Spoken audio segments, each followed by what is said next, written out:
ত্রয়োদশ জাতীয় সংসদ নির্বাচনে ঢাকা 17 ও বগুড়া 6 আসনে বিএনপির ভারপ্রাপ্ত চেয়ারম্যান তারেক রহমানের মনোনয়নপত্র বৈধ ঘোষণা করেছেন রিটার্নিং কর্মকর্তা ও ঢাকা বিভাগের কমিশনার।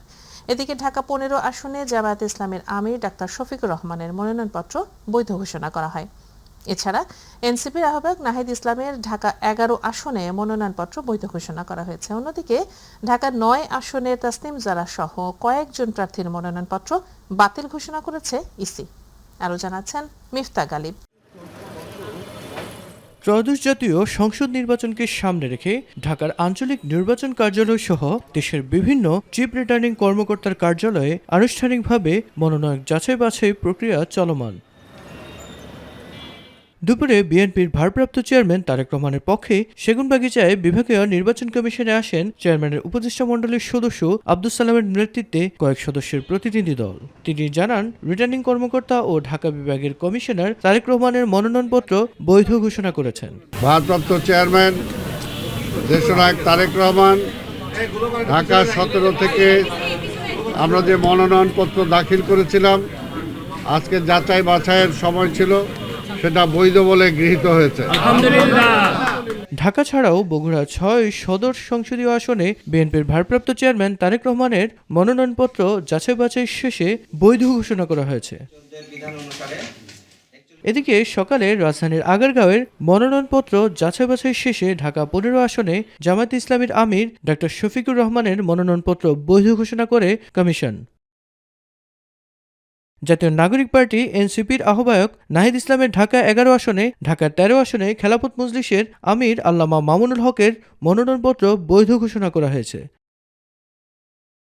এছাড়া ঢাকা 14 আসনে বিএনপি মনোনীত সানজিদা আক্তার তুলি এবং জামাত মনোনীত ব্যারিস্টার মীর আহমদ বিন কাসিম, ঢাকা 6-এ বিএনপির ইশরাক হোসেন, ঢাকা 8-এ এনসিপির নাসির উদ্দিন পাটোয়ারি, ঢাকা 12-এর জামাত মনোনীত সাইফুল আলম খান মিলন, ওয়ার্কার্স পার্টির সাইফুল হক, গণসংহতি তাসলিমা আক্তার এবং আমজনতার তারেক রহমান সহ ঢাকা 17-তে বিএনপি চেয়ারপারসন তারেক রহমানের প্রতিদ্বন্দ্বী জামাতের ডাক্তার খালিদুজ্জামানের মনোনয়নপত্র বৈধ ঘোষণা করা হয়েছে। আমার যে ব্যক্তিগত প্রোফাইল, আমি পার্সোনালি কোনো ব্যক্তিগত চ্যালেঞ্জ এটাকে মনে করি না, এবং এই এলাকার জনগণ আমি যেটা দেখেছি আমাকে বিপুল ভোটে জয়ী করবে ইনশাআল্লাহ।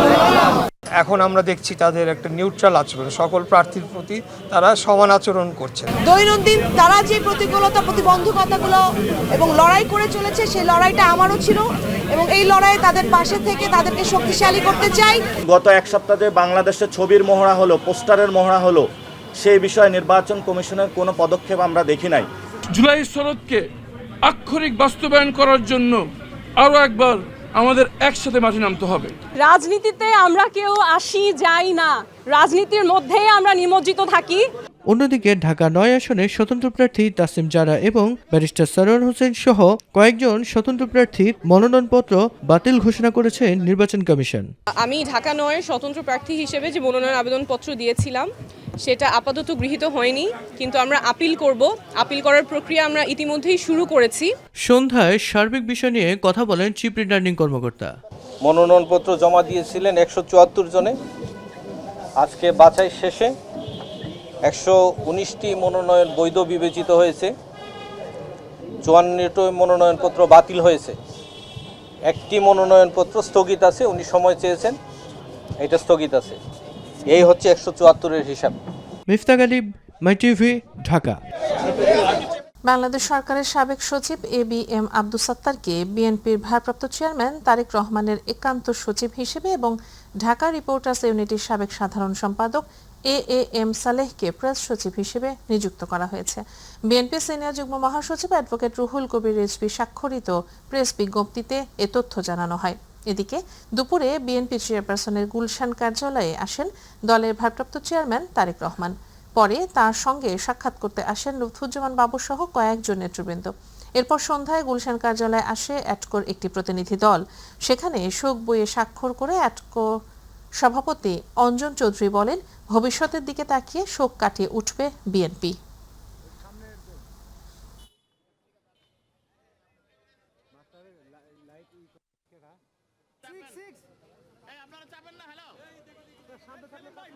মনের কথা কিভাবে আমরা তাকে উপলব্ধি করি বা করেছি সেটাই প্রকাশ করা এবং তার পরিবারের প্রতি আমাদের সমবেদনা থাকবে সেটাও আমরা লিখেছি। এবং আগামী দিনে হয়তো আমরা একটা সুন্দর বাংলাদেশ দেখতে পাবো আমাদের রাজনীতিবিদদের নেতৃত্বে, এটা আমরা আশা প্রকাশ করি। তবে আজকে তেমন বেশি কিছু করার নাই, বিকজ সবাই মর্মাহত, বাংলাদেশ এখন শোকের মধ্যে দিয়ে যাচ্ছে এবং আমরা আশা করি যে তার পরিবার, নিয়ারেস্ট অ্যান্ড ডিয়ারেস্ট যারা আছেন তারা এই শোক কাটিয়ে উঠবেন এবং আগামী দিন বা ভবিষ্যতের দিকে তাকিয়ে আমাদেরকে নিদর্শন দেবেন এবং আমাদের জন্য বাংলাদেশ, সুন্দর বাংলাদেশ গড়ার যে প্রতিজ্ঞা রয়েছে সেটা তারা যেন করবেন এবং আমরা সাথে থাকব, এইটাই আছে। সবাই শোকাহত, মর্মাহত এবং ওনার আত্মার মাগফিরাত কামনা করি। প্রেসিডেন্ট সাহেব তো যা বলার বলেছেন, সো আমরা আশা করব আল্লাহ তাআলা ওনাকে যেন জান্নাতবাসী করে এবং দেশ যেন ওনার যে মঠো বা ওনার যে দিক নির্দেশনা ছিল সেইভাবে যেন দেশ এগিয়ে যাক, এটাই আমাদের কামনা। ধন্যবাদ। দর্শক, এই মুহূর্তে বিএনপির গুলশান কার্যালয়ে আছেন সহকর্মী ইউসুফ আলী। আমরা সরাসরি যুক্ত হচ্ছি তার সাথে। বিএনপির গুলশান কার্যালয়ে এসেছেন দলের ভারপ্রাপ্ত চেয়ারম্যান তারেক রহমান। তো আজকের কর্মসূচির কোনো তথ্য আপনার কাছে আছে কি? বিস্তারিত জানান।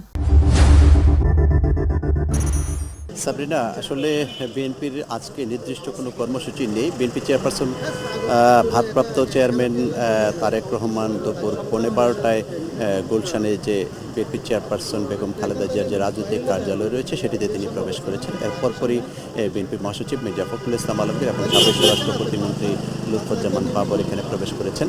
আপনি জানেন যে বিএনপি ঘোষিত 7 দিনের শোক কর্মসূচি চলছে। সেই কর্মসূচির অংশ হিসেবে আজকে এডকোর নেতৃবৃন্দ, সভাপতি এবং মহাসচিব সহ বিভিন্ন নেতৃবৃন্দ এসেছিলেন, শোক বইয়ে স্বাক্ষর করেছেন এবং বেগম খালেদা জিয়ার পরিবারের সদস্যদের প্রতি সমবেদনা জ্ঞাপন করেছেন।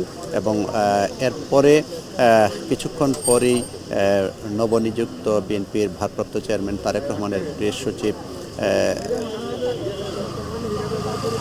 কিছুক্ষণ আগে আমাদের সঙ্গে কথা বলেছেন। তিনি যেটি বলেছেন যে একটি স্বাধীন গণমাধ্যম প্রতিষ্ঠায় তারা কাজ করে যাবেন এবং তিনি যে নতুন দায়িত্ব পেয়েছেন সেই দায়িত্ব পালনে তিনি সচেষ্ট থাকবেন। বিএনপি চেয়ারপারসনের গুলশান কার্যালয়ে কিন্তু এই মুহূর্তে ভেতরে অবস্থান করছেন বিএনপির ভারপ্রাপ্ত চেয়ারম্যান তারেক রহমান, বিএনপি মহাসচিব মির্জা ফখরুল ইসলাম আলমগীর সহ আরও অন্যান্য নেতৃবৃন্দ। এছাড়া বাইরে কিন্তু বিপুল সংখ্যক নেতাকর্মী রয়েছে যারা প্রতিদিনের মতোই এখানে ভিড় করেন। তবে দুপুর 12টা থেকে এখন পর্যন্ত বিএনপির ভারপ্রাপ্ত চেয়ারম্যান তারেক রহমান, যেহেতু ভেতরে সিনিয়র কোনো নেতৃবৃন্দ ছিল না, মহাসচিব মির্জা ফখরুল ইসলাম আলমগীর সকালে প্রবেশ করলেও তিনি কিন্তু বের হয়ে গিয়েছিলেন এবং সন্ধ্যার কিছুক্ষণ আগে তিনি এসেছেন।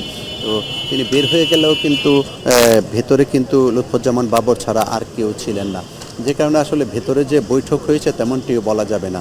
যেহেতু বিএনপির চেয়ারপারসন বেগম খালেদা জিয়া ইন্তেকাল করেছেন, সেহেতু এমনটি ধারণা করা হচ্ছে যে সম্প্রতি বিএনপির ভারপ্রাপ্ত চেয়ারম্যান তারেক রহমান চেয়ারপারসনের দায়িত্ব বুঝে নেবেন।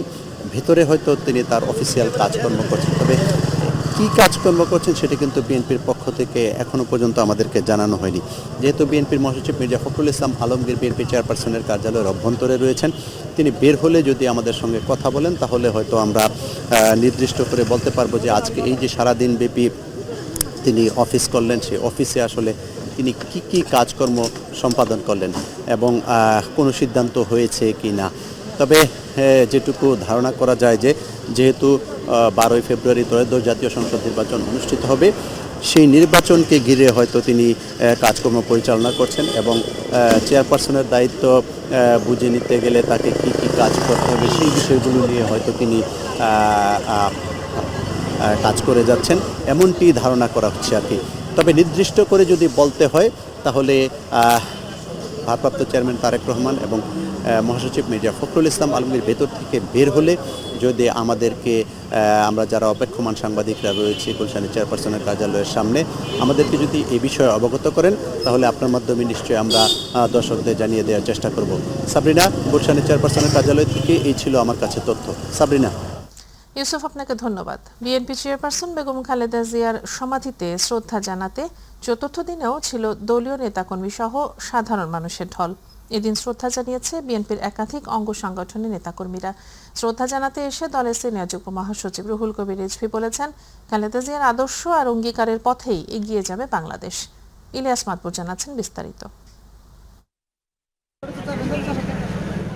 টানা চতুর্থ দিনের মতো ঘন কুয়াশা আর তীব্র শীত উপেক্ষা করে সকাল থেকেই খালেদা জিয়ার সমাধিতে শ্রদ্ধা জানাতে রাজধানীর জিয়া উদ্যানে আসেন দলীয় নেতাকর্মী ও সাধারণ মানুষ। বেলা বাড়ার সঙ্গে সঙ্গে বাড়তে থাকে ভিড়। শুধু ঢাকা বা এর আশপাশ নয়, সারা দেশের বিভিন্ন প্রান্ত থেকে শ্রদ্ধা জানাতে এসে নেতাকর্মী ও সাধারণ মানুষ বলছেন, দেশপ্রেম ও খালেদা জিয়ার প্রতি শ্রদ্ধা থেকেই এখানে এসেছেন তারা। বেগম খালেদা জিয়া ওনার সুদীর্ঘ প্রায় 42 বছরের রাজনৈতিক ইতিহাসে যা অর্জন করেছেন এবং বাংলাদেশকে যা দিয়েছেন সেটাও আগামী দিনে পূরণীয় হওয়ার নয়। উনি পুরো বাংলাদেশের একজন অভিভাবক ছিলেন, সেটা প্রমাণিত হয়েছে ওনার জানাজার লোক সমাগমের মধ্যে দিয়ে। আপসীনতা যে ওনার যে সততা নিষ্ঠার সাথে যে দেশ পরিচালনা করছে মানুষের, আমরা তার আদর্শকে ধারণ করে ইনশাআল্লাহ আমরা সামনে যত বাইসা থেকে অমরণ পর্যন্ত আমরা ওনার আদর্শ ধারণ করে চলবো। জিয়াউর রহমান ও খালেদা জিয়ার দেখানো পথেই দেশকে এগিয়ে নেবেন তারেক রহমান, এমনটাই প্রত্যাশা তাদের। তার আদর্শ বাস্তবায়ন করাই বাংলাদেশের সমগ্র দলমত নির্বিশেষে সবার তার সেই বাস্তবায়ন করাই আমাদের একমাত্র ধারক ও বাহক হওয়া উচিত। আমরা মনে করি উনি যেভাবে দেশ পরিচালনা করেছেন, তারেক রহমান নিজেই আশা করছি বাংলাদেশকে এভাবেই পরিচালনা করবেন এবং দেশকে সামনের দিকে এগিয়ে নিয়ে যাবেন। এদিন জাতীয়তাবাদী মহিলা দলের নেতৃত্বের নিয়ে খালেদা জিয়ার কবর জিয়ারত করেন বিএনপির সিনিয়র যুগ্ম মহাসচিব রুহুল কবির রিজভী। যে তাকে কোনো হুমকির মুখে তার জনগণ এবং তার মাটি থেকে সরানো যায় না, তার জ্বলন্ত এক প্রমাণ দেশনেত্রী বেগম খালেদা জিয়া। তার জ্যেষ্ঠ পুত্র বিএনপির ভারপ্রাপ্ত চেয়ারম্যান জনাব তারেক রহমান, তার যে পতাকা তিনি হাতে নিয়েছেন, তার মায়ের প্রদর্শিত পথ ধরেই তিনি এগিয়ে নিয়ে যাবেন এই দেশকে। খালেদা জিয়াকে কারাগারে ইচ্ছাকৃতভাবে ভুল চিকিৎসা দেওয়া হয়েছিল বলে অভিযোগ করেন তিনি। ইলিয়াস মাতবর, মাই টিভি, ঢাকা। নিজের প্রস্তাবক ও সমর্থককে প্রকাশ্যে অপহরণের অভিযোগ করে অবাধ ও সুষ্ঠু নির্বাচন নিয়ে শঙ্কা প্রকাশ করেছেন জাতীয় পার্টির একাংশের চেয়ারম্যান ব্যারিস্টার আনিসুল ইসলাম মাহমুদ। তিনি বলেন, জাপা যখন নির্বাচনে ঘোষণা দিয়েছিল তখন থেকেই তাদের দলের কর্মী সমর্থকদের নানাভাবে ভয় ভীতি প্রদর্শন করা হয়েছে। রাজধানী গুলশানে নিজ বাসভবনে জরুরি সংবাদ সম্মেলনে তিনি অভিযোগ করেন, দেশের আইন শৃঙ্খলা পরিস্থিতি স্বাভাবিক না করলে ও লেভেল প্লেইং ফিল্ড তৈরি না হলে কোনোভাবেই দেশে অবাধ ও সুষ্ঠু, নিরপেক্ষ ও অংশগ্রহণমূলক নির্বাচন সম্ভব নয় বলেও মন্তব্য করেন তিনি। যদি আমাদের প্রতীক হয়ে যায়, যদি আমরা দেখি যে পরিবেশ বদলিয়েছে এবং অনুকূলে আছে, তাহলে আমরা নিশ্চয়ই নির্বাচন করব। সাথে আমাদের ফ্রন্টে কিছু অন্যান্য দল আছে, তারাও করেছে, মনোনয়নপত্র জমা দিয়েছে, সেগুলো তখন আমরা একটা সময় যে এটা সিদ্ধান্ত নেব। তবে বর্তমান যে আজকের যে পরিস্থিতি আমি দেখেছি বা হয়েছে, আপনি এটা চিন্তা করতে পারেন। এগুলো এক সময় অনেক আগে হতো যে প্রস্তাবককে ধরে নিয়ে চলে গেছে, অমুককে ধরে নিয়ে চলে গেছে। এখন এটা তো বাসা থেকে ধরে নিলেও আমি বুঝতাম, ডিসির অফিসের সামনে। ঢাকা আন্তর্জাতিক বাণিজ্য মেলা আজ শুরু হয়েছে। ৩০তম এ মেলার উদ্বোধন করেছেন বাণিজ্য উপদেষ্টা শেখ বশির উদ্দিন। নারায়ণগঞ্জ জেলার রূপগঞ্জে পূর্বাচলে স্থায়ী venue Bangladesh China friendship exhibition সেন্টারে এ মেলার উদ্বোধন করেন তিনি। এ সময় বাণিজ্য উপদেষ্টা বলেন, ঢাকা আন্তর্জাতিক বাণিজ্য মেলা ৩০তম সংস্করণ দেশের ব্যবসা বাণিজ্যের ইতিহাসে একটি মাইল ফলক। এ বাণিজ্য মেলা নিছক পণ্যের প্রদর্শনী নয়, এটি বাংলাদেশের নতুন নতুন উদ্যোগ, উদ্ভাবন ও বাণিজ্যিক উন্নয়নের প্রদর্শনী। তিনি বলেন, এর মাধ্যমে দেশি বিদেশি পর্যটক, দর্শনার্থী ও আমদানিকারকদের নিকট দেশের উৎপাদন ও রপ্তানি সক্ষমতার বিশেষ পরিচিতির পথ সুগম হয়েছে। এবার পেপার অ্যান্ড প্যাকেজিং প্রোডাক্টসকে 2026 সালের প্রোডাক্ট অব দ্য ইয়ার হিসেবে ঘোষণা করেন তিনি। বাণিজ্য মেলা আয়োজনের উদ্দেশ্য হল রপ্তানি পণ্যের উন্নয়ন, বহির্মুখীকরণ, নতুন আন্তর্জাতিক বাজারে প্রবেশ ও বাজার সংযোগ, অর্থনৈতিক কূটনৈতিক জোরদার, আন্তর্জাতিক সহযোগিতার সম্প্রসারণ এবং দেশের ইতিবাচক ভাবমূর্তি উন্নয়নে বৈদেশিক বিনিয়োগ আকর্ষণের মাধ্যমে টেকসই অর্থনৈতিক প্রবৃদ্ধি অর্জন। এসব মেলার মাধ্যমে বাংলাদেশের ব্র্যান্ড ইমেজ শক্তিশালী হয় এবং দেশের সম্পর্কে ইতিবাচক ধারণা তৈরি হয়। শরীফ ওসমান হাদি হত্যার বিচারের দাবিতে মার্চ ফর ইনসাফ কর্মসূচি ঘোষণা দিয়েছে ইনকিলাব মঞ্চ। আজ থেকে 6 জানুয়ারি পর্যন্ত চলবে এ কর্মসূচি। এই সময় হাদি হত্যার বিচার নিশ্চিতে সহযোগিতা চাইতে সরকার, রাজনৈতিক দল ও দেশের প্রত্যন্ত অঞ্চলে মানুষের কাছে যাবেন সংগঠনটির সদস্যরা। একই সঙ্গে আগামী 7 জানুয়ারির মধ্যে হাদির খুনি ও খুনের সঙ্গে জড়িতদের চিহ্নিত করে অভিযোগপত্র দাখিল করার দাবিও জানিয়েছে ইনকিলাব মঞ্চ। তা না হলে 7 জানুয়ারির পর থেকে চূড়ান্ত আন্দোলনে হুঁশিয়ারি দিয়েছে সংগঠনটি। 22 কর্মদিবসের মধ্যে বিচার না করলে সরকার পতনের আন্দোলনের হুঁশিয়ারিও দেন সংগঠনটির নেতারা। প্রতি মাসে 4 থেকে 5টি শৈত্যপ্রবাহ বয়ে যেতে পারে বলে জানিয়েছে আবহাওয়া অধিদপ্তর। আবহাওয়া অধিদপ্তরের পরিচালক মোহাম্মদ মমিনুল ইসলাম স্বাক্ষরিত 1 মাসের দীর্ঘমেয়াদী পূর্বাভাসে এ তথ্য জানানো হয়। এতে বলা হয়েছে, চলতি মাসে দেশে স্বাভাবিক বৃষ্টিপাতের সম্ভাবনা রয়েছে, তবে বঙ্গোপসাগরে ঘূর্ণিঝড় বা নিম্নচাপ সৃষ্টি হওয়ার সম্ভাবনা নেই। এই সময়ে 2-3টি মৃদু থেকে মাঝারি এবং 1-2টি মাঝারি থেকে তীব্র শৈত্যপ্রবাহ বয়ে যেতে পারে। দিন ও রাতের তাপমাত্রা স্বাভাবিক থাকতে পারে বলে জানানো হয়েছে। আজ দেশের সর্বনিম্ন তাপমাত্রা রেকর্ড করা হয়েছে যশোরে 8 ডিগ্রি সেলসিয়াস।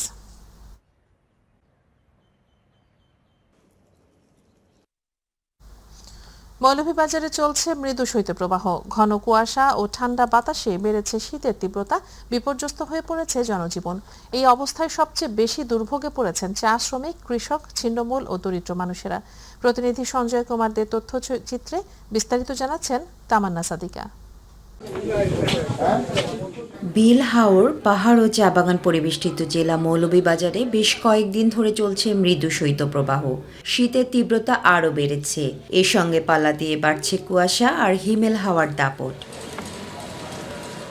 অনেক বেলা পর্যন্ত কুয়াশা আর ঠান্ডা বাতাসে আবৃত থাকে পুরো এলাকা। এমনকি দিনের বেলায়ও গাড়ি চালাতে হচ্ছে হেডলাইট জ্বালিয়ে। এই অবস্থায় খুব সকালবেলা কাজে যোগ দিতে হয় চা শ্রমিক, কৃষক সহ খেটে খাওয়া মানুষের।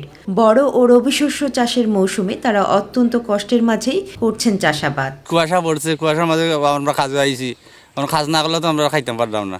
কাজ করাই লাগবো, না করলে তো পেটে ভাত মিলবো না ভাই। ঠান্ডা লাগে আমরা খাম করতাম পারি না, আমরা খুব কষ্টে আছি। দিন মজুরি করি, তো বাচ্চা কাচ্চা নিয়ে খাই, কোনো রকম ডাল ভাত 2টা। শীতের তীব্রতায় সবচেয়ে বেশি ভোগান্তিতে পড়েছেন নিম্ন আয়ের মানুষ, দিনমজুর, রিকশা চালক ও খেটে খাওয়া শ্রমজীবীরা। ছিন্নমূল এবং দরিদ্র মানুষেরা আগুন জ্বালিয়ে শীত নিবারণের চেষ্টা করছেন। বাতাসে প্রচুর ধুলাবলির কারণে বাড়ছে ঠান্ডাজনিত রোগ। হাসপাতালগুলোতেও বেড়েছে ঠান্ডাজনিত রোগীর সংখ্যা। ঠান্ডা লাগছে, 5 দিন ভর্তি, শুক্রবারে ভর্তি হয়েছি, আজকে দেখাইছি এক্সট্রা হয়েছে কমছে না। অপরদিকে পর্যাপ্ত শীতবস্ত্রের অভাবে অনেকের জন্য এই শীত আরও কঠিন হয়ে উঠেছে। শীতার্থ দরিদ্র মানুষের শীত নিবারণের জন্য জেলা প্রশাসক কার্যালয় থেকে পাওয়া কম্বল বিতরণ করা হচ্ছে বলে জানিয়েছেন এই কর্মকর্তা। আমরা যে কম্বলগুলো পেয়েছি তা বেশ আগেই আমাদের বিতরণ কার্যক্রম শেষ হয়েছে এবং দ্বিতীয় দফারগুলোর বিতরণ কার্যক্রম চলমান আছে। এটা আশা করছি আমরা আজকালের মধ্যে শেষ হয়ে যাবে। তামান্না সাদিকা, মাই টিভি নিউজ ডেস্ক।